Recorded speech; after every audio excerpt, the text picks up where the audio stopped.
Fixing আৰম্ভ হ'ল। ক্ৰিকেটত নহয়, এইবাৰ ফিক্সিং ৰাজনীতিত। অসমৰ ৰাজনীতিত ফিক্সিং। অগপ আৰু বিজেপিৰ মেচ ফিক্সিং। কংগ্ৰেছক পৰাভূত কৰাৰ স্বাৰ্থতে মেচ ফিক্সিং। সম্পূৰ্ণ গোপনে মেচ ফিক্সিং। সংগোপনে এক ফিক্সিং হৈ গ'ল।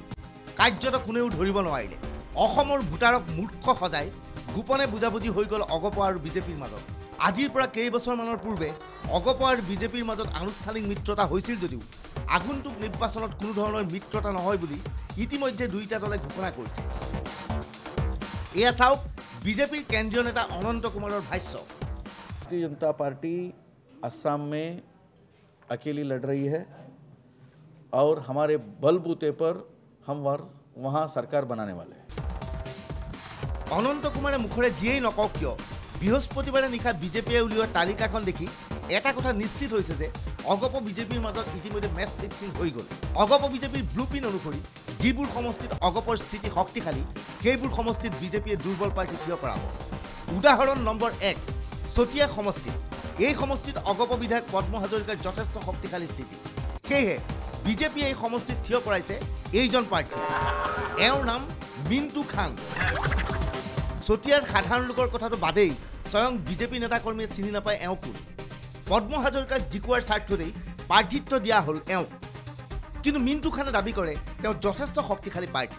মিণ্টু খানক প্ৰাৰ্থিত্ব দিয়াত ক্ষুণ্ণ হৈ পৰিছে চতিয়াৰ বিজেপি কৰ্মীসকল। পদ্ম হাজৰিকাক জিকোৱাৰ স্বাৰ্থতেই দুৰ্বল মিণ্টু খানক প্ৰাৰ্থিত্ব দিয়া হৈছে বুলি অভিযোগ কৰে বিজেপি কৰ্মীসকলে। অগপ প্ৰাৰ্থী পদ্ম হাজৰিকাক চতিয়া সমষ্টিত জয়যুক্ত কৰিবৰ কাৰণে বিজেপি আচলতে আপোনাক এজন দুৰ্বল প্ৰাৰ্থী হিচাপে চতিয়া সমষ্টিত প্ৰক্ষেপ কৰিছে বুলি এক অভিযোগ উঠিছে। আপুনি কি কয়? একদম টোটেলি মিছা কথা। এইটো কোনো হ'বই নোৱাৰে। এইটো কথা যে দুৰ্বল বুলি উঠাইছে মোক। আজি মোৰ ষ্ট্ৰেংথ আছে কাৰণে পাৰ্টীয়ে মোক দি দিছে টিকেট। আৰু এইবাৰতো পদ্মৰ এনেকুৱা লাগিছে তো সি চিকিউৰিটি মানি যেনেকৈ হেৰাব পাৰে যি ডিভাইডেশ্যন হৈছে। আৰু তাতকৈ মই বহুত গুণে ষ্ট্ৰং মোৰ ফিল্ড আছে। সেইকাৰণে মই দুৰ্বল বুলি কেতিয়া নাভাবোঁ আৰু মোৰ পাৰ্টীৰ সংগঠনে এইটো কেতিয়াও নাভাবে। এইটো কথা অসত্য তাৰমানে? এইটো কথা একদম 100% অসত্য। আপুনি পদ্ম হাজৰিকাক কিমান ভোটত হৰুৱাব? 25 নিয়াৰ এবাউট 25% এই ভোটত মই তেখেতক হৰুৱাম। আপুনি কেতিয়াবা জড়িত বিজেপিত? 2.5 বছৰ 3 বছৰ লগভগ নিয়াৰ এবাউট 3 বছৰ। কাৰণ তেওঁ 5 টকীয়া সদস্যই নহয়। আমিতো আগতে আমি ভবাই নাছিলোঁ এনেকুৱা এজন হেৰি দিব বুলি। আমি একেবাৰে খুব দুখিত হৈছোঁ। মানে ৰাতিপুৱাৰ পৰা আজি আমি মানে গোটেই কৰ্মীখিনি আহিছে মানে আমি অফেণ্ডেড হৈ আছোঁ। এনেকুৱা ইজন আমাক প্ৰাৰ্থী আমাক নহ'ব। আমি বেলেগ প্ৰাৰ্থী আমি এতিয়াও আমি চিন্তা কৰিব লাগিব এতিয়াও। কাৰণ এনেকুৱা প্ৰাৰ্থী আমাৰ নহ'ব। ওপৰৰ পৰা জাপিহে দিছে। কাৰণ তৃণমূল কৰ্মীসকলে আমি জানিব লাগিব নহয়। কাৰণ আমি যি কষ্ট আমি তৃণমূল কৰ্মীখিনি আমি কষ্ট কৰি আছোঁ। কিন্তু ওপৰতে এজন প্ৰাৰ্থী জাপি দিলে আমি চম্ভালিম কেনেকৈ? এই চতিয়া সমষ্টিত এনেকুৱা এজন প্ৰাৰ্থী দিছে যিজন আমাৰ নামেই শুনা নাই। আজি প্ৰথম তেখেতৰ আমি নাম শুনিছোঁ। কোনো দিনাই আমি তেখেতৰ লগত লগো পোৱা নাই। আৰু আজি প্ৰথম তেখেতৰ আৰু নতুনকৈ আহিছে আৰু জইন কৰিছে। কেতিয়া কৰিলে সেই আমি একো গম নাপাওঁ। খালি 5 টকীয়া তেওঁ সদস্য যে নহয়। কাৰণ মই 1985 চনৰ পৰা বিজেপি কৰি আছোঁ। এতিয়া নহয়, মই 85 চনতে বিজেপিৰ সোমোৱা। কিন্তু তেতিয়ালৈকে আজিলৈকে মই সেইজন প্ৰাৰ্থীক আজিলৈকে মই দেখা নাই জামগুৰিত। উদাহৰণ নম্বৰ 2, সমষ্টি দিছপুৰ। এই সমষ্টিৰ পৰা বিজেপিয়ে প্ৰাৰ্থিত্ব দিলে ৰঞ্জিত দাহাং নামৰ এজন দুৰ্বল প্ৰাৰ্থী। অগপ প্ৰাৰ্থী অতুল বৰাক জিকোৱাৰ স্বাৰ্থতেই বিজেপিয়ে দুৰ্বল প্ৰাৰ্থী দিয়াৰ অভিযোগ আহিছে। এই কাৰ্যত তীব্ৰ অসন্তুষ্টি প্ৰকাশ কৰিছে চৰণ ডেকাই। চৰণ ডেকাইও আশংকা প্ৰকাশ কৰা মতে অতুল বৰাক জিকোৱাৰ স্বাৰ্থত দুৰ্বল প্ৰাৰ্থীক থিয় কৰোৱা হৈছে। যাৰ পৰিণতিত বিজেপি ত্যাগ কৰাৰ সিদ্ধান্ত গ্ৰহণ কৰিছে চৰণ ডেকাই। জইন কৰাৰ আগতে মই কৈছিলোঁ যে মোৰ চাকৰিলৈ বেছিদিন নাই, গতিকে স্বেচ্ছামূলক অৱসৰ নোলোৱাকৈ পাছত আহিম মই। কিন্তু তেওঁলোকে কৈছিল নহয় আপুনি এতিয়াই নিৰ্বাচন খেলিব লাগিব। 2006 কথা কৈছোঁ মই। 2006 মানে আলোৰাই ক'লে যে আপুনি নিৰ্বাচন খেলিব লাগিব, আপুনি ইমিডিয়েটলি ভলেণ্টিয়াৰী তাৰমানে আজিয়ে দৰখাস্ত কৰক। যিহেতু মই দৰখাস্ত কৰিলোঁ। চৰকাৰে মোৰ ভলেণ্টিয়াৰী তাৰমানে একচেপ্ট কৰিলে পলম কৰি হ'লেও। কিছুদিন পলম হ'ল, এমাহমান। আৰু মই 2005 বোধহয় ফেব্ৰুৱাৰী জুন কৰিলোঁ। আৰু 2005 নহয় 2004 এনেকৈ হ'ব, তাৰিখটো পাহৰিলোঁ। তাৰপিছত দেখিলোঁ যে মোক তেওঁলোকে নিৰ্বাচন খেলিবলৈ আনি পেলাই মোক নিৰ্বাচন খেলিবলৈ নিদিলে। মোক মানে স্প'ক্সমেন কৰি দিলে নিৰ্বাচনৰ কাৰণে। মই স্প'ক্সমেনে হ'লোঁ, আপত্তি নকৰিলোঁ। কাৰণ যিহেতু তেওঁলোকে প্ৰতিশ্ৰুতি ভংগ কৰিলে, কিন্তু মই মোৰ নিষ্ঠাৰে কাম কৰিলোঁ। তাৰ এটা ইংগিত হ'ল যে পাৰ্লিয়ামেণ্টত আমি পাব। মই পাৰ্টিটোৰ চিফ স্প'ক্সমেন এনেকৈ কাম কৰিলোঁ। পাৰ্লিয়ামেণ্টৰ নিৰ্বাচনৰ সময়তো মোক তেওঁলোকে নিৰ্বাচনত নামিবলৈ নিদিলে। মই ঠিকেই আমাৰ প্ৰাৰ্থীলৈকে খাটিলোঁ। তেতিয়া মোক কৈছিল যে আপুনি এছেম্বলিৰ কাৰণে এটা খেলাৰ কাৰণে সাজু হওক। দিছপুৰটো মোৰ সমষ্টি, এছেম্বলি খেলাৰ কাৰণে মই সাজু হ'লোঁ। মাজতে আপোনাৰ এই দিল্লীৰ পৰা কিছুমান মানুহে আমাৰ যে নেতাই মোক ক'লে যে এই খেলিব লাগিব। আজি মই ডিটেইলছটো নকওঁ, কোনে কি কৈছিলে সেইবিলাক কথা মই প্ৰেছ মিটত ক'ম। গতিকে মোক পূৰা প্ৰতিশ্ৰুতি দিছিলে যে বিধানসভাত খেলিব লাগিব। কিন্তু বিধানসভাতো মোক নিদিলে। আৰু কিয় নিদিলে মোৰ লগত এষাৰ তেওঁলোকে আলোচনা নকৰিলে। একেই অৱস্থা যোৰহাট সমষ্টিত বিজেপিৰ যথেষ্ট শক্তিশালী প্ৰাৰ্থী থকাৰ পিছতো প্ৰাৰ্থিত্ব দিয়া হ'ল এগৰাকী অখ্যাত প্ৰাৰ্থীক। উদ্দেশ্য অসম গণ পৰিষদৰ প্ৰাৰ্থী হিতেন্দ্ৰ গোস্বামীক বিজয়ী কৰি নিয়াৰ। শুকুৰবাৰে দুপৰীয়া 2 বজা পৰ্যন্ত দেখা গ'ল বিজেপিৰ যোৰহাটৰ জিলা কাৰ্যালয়ৰ তলা বন্ধ। উপস্থিত নাই এজনো কৰ্মী। সকলো হতাশ। মেচ ফিক্সিঙত হতাশ হৈ পৰিছে বিজেপি কৰ্মীসকল।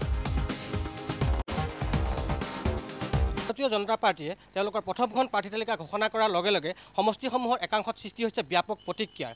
তেওঁলোকৰ অভিযোগ যে প্ৰাৰ্থীসমূহ বাছনিৰ ক্ষেত্ৰত ভাৰতীয় জনতা পাৰ্টীয়ে সবল প্ৰাৰ্থীক বঞ্চিত কৰি নতুন প্ৰাৰ্থীক অগ্ৰাধিকাৰ দিছে। একেদৰে তিয়ক, যোৰহাট আৰু মৰিয়নি সমষ্টিটো ভাৰতীয় জনতা পাৰ্টীৰ সবল প্ৰাৰ্থী থকা স্বত্তেও তেওঁলোকে দুৰ্বল তথা অচিনাকি মুখক প্ৰাৰ্থিত্ব দিয়াত ক্ষোভৰ সৃষ্টি হৈছে। আৰু এইটোৱে ভাৰতীয় জনতা পাৰ্টী আৰু অসম গণ পৰিষদৰ মাজত যে মেচ ফিক্সিং হৈছে তাকে পুনৰ প্ৰমাণিত কৰিলে। কেৱল যে অসম গণ পৰিষদৰ সৈতে মেচ ফিক্সিং বিজেপিয়ে কৰিছে সেয়া শুদ্ধ নহয়। বিজেপিয়ে মেচ ফিক্সিং কৰিছে ৰাষ্ট্ৰীয়তাবাদী কংগ্ৰেছৰ সৈতেও। মৰিয়নি সমষ্টিত ৰাষ্ট্ৰীয়তাবাদী কংগ্ৰেছৰ প্ৰাৰ্থীগৰাকীক বিজয়ী কৰি নিয়াৰ স্বাৰ্থত বিজেপিয়ে তাত প্ৰাৰ্থিত্ব দিছে এনে এজন প্ৰাৰ্থীক যাক কোনেও চিনি নাপায়। সমষ্টিটো দূৰৰ কথা, তেওঁ সুদূৰ শিৱসাগৰৰ পৰা আহি এই সমষ্টিৰ পৰা নিৰ্বাচনত প্ৰতিদ্বন্দ্বিতা কৰিব বিচাৰিছে। নাম শান্তনু গগৈ। এই কাৰ্যত তীব্ৰ অসন্তুষ্টি প্ৰকাশ কৰিছে মৰিয়নিৰ বিজেপি কৰ্মীসকলে। হাইকমাণ্ডে এটা ভুল কৰিলে, মই ভুল বুলিয়ে ক'ম মোৰ ভিউৰ পৰা। কেলে নাই আমাৰ মৰিয়নি সমষ্টিত প্ৰাৰ্থিত্ব পাবৰ কাৰণে যোগ্য বহুত কৰ্মী আছিলে। আমাৰ সকলোৱে মিলি এইটো আলোচনা কৰিছোঁ যে হাইকমাণ্ডে অনুগ্ৰহ কৰি তেখেতসকলে আকৌ পুনৰ বিবেচনা কৰি যাতে আমাৰ মৰিয়নিৰ লোকেলিটি এজনক, আমাৰ মৰিয়নি যিসকল দাবীদাৰ তেখেতসকলৰ ভিতৰত কোনোবা এজনক দিলে আমাৰ সকলো মৰিয়নিবাসী বা মৰিয়নি বিজেপিৰ সমৰ্থকসকলে সন্তুষ্ট হ'ব। আৰু এটা কথা হ'ল, তেখেতক আমাৰ মৰিয়নি সমষ্টিৰ কোনো এজন বিজেপি কৰ্মীয়ে চিনি নাপায়, তেখেতেও চিনি নাপায়। কোনোবা এজনক যদি আমি মাতি আমাৰ বিজেপিৰ ভাল কৰ্মী এজনক যদি তেওঁক চিনাকি কৰাই দিওঁ, তেওঁ চিনি নাপাব, নামো চিনি নাপাব, নামটো বাদেই দিয়ক। কিন্তু সম্পূৰ্ণ বিপৰীত চিত্ৰ তিনিচুকীয়া জিলাত। এই জিলাখনত অগপৰ স্থিতি দুৰ্বল বাবে বিজেপিয়ে শক্তিশালী প্ৰাৰ্থী থিয় কৰাইছে। আগন্তুক বিধানসভা নিৰ্বাচনত তিনিচুকীয়া বিধানসভা সমষ্টিত অসম গণ পৰিষদৰ বিজেপি দলে নতুন সমীকৰণ আৰম্ভ কৰিছে। এই সমীকৰণৰ আধাৰত দুই পক্ষই নিজৰ শক্তিশালী প্ৰাৰ্থীক বিজয়ী কৰি আনিবৰ কাৰণে দুৰ্বল প্ৰাৰ্থী নিক্ষেপ কৰাৰ সিদ্ধান্ত লৈছে, যাৰ আধাৰত মাৰ্ঘেৰিটা বিধানসভা সমষ্টিত প্ৰক্ষেপ কৰিছে প্ৰদ্যুৎ বৰদলৈ। কংগ্ৰেছ প্ৰাৰ্থী প্ৰদ্যুৎ বৰদলৈৰ বিপৰীতে শক্তিশালী প্ৰাৰ্থী হিচাপে কামাখ্যা প্ৰসাদ তাছাক। সেই অনুপাতে শদিয়া বিধানসভা সমষ্টিত জগদীশ ভূঞাৰ বিপৰীতে দুৰ্বল প্ৰাৰ্থী হিচাপে নিক্ষেপ কৰিছে বিজেপি দলে গোপাল প্ৰধানক। এইদৰে তিনিচুকীয়া বিধানসভা সমষ্টি, ডুমডুমা বিধানসভা সমষ্টি, ডিগবৈ বিধানসভা সমষ্টিত এতিয়াও অগপ দলে কোনো প্ৰাৰ্থী দিয়া নাই। সমীকৰণ আৰম্ভ কৰিছে দুৰ্বল প্ৰাৰ্থিত্বক লৈ। বিজেপিৰ নেতৃবৰ্গ এতিয়া ব্যস্ত দুখন তালিকাক লৈ। এখনত শক্তিশালী প্ৰাৰ্থীৰ নাম, আনখনত অতি দুৰ্বল প্ৰাৰ্থীৰ নাম, যাৰ পৰিণতিত অগপৰ দখলত থকা নলবাৰী, ধৰ্মপুৰ, তেজপুৰ, টিংখং আদি সমষ্টিৰ প্ৰাৰ্থী তালিকা এই পৰ্যন্ত বিজেপিয়ে ঘোষণা কৰা নাই। হয়তো বিজেপি নেতৃবৰ্গই এই সমষ্টিকেইটাত থিয় কৰাব কোনো দুৰ্বল প্ৰাৰ্থী।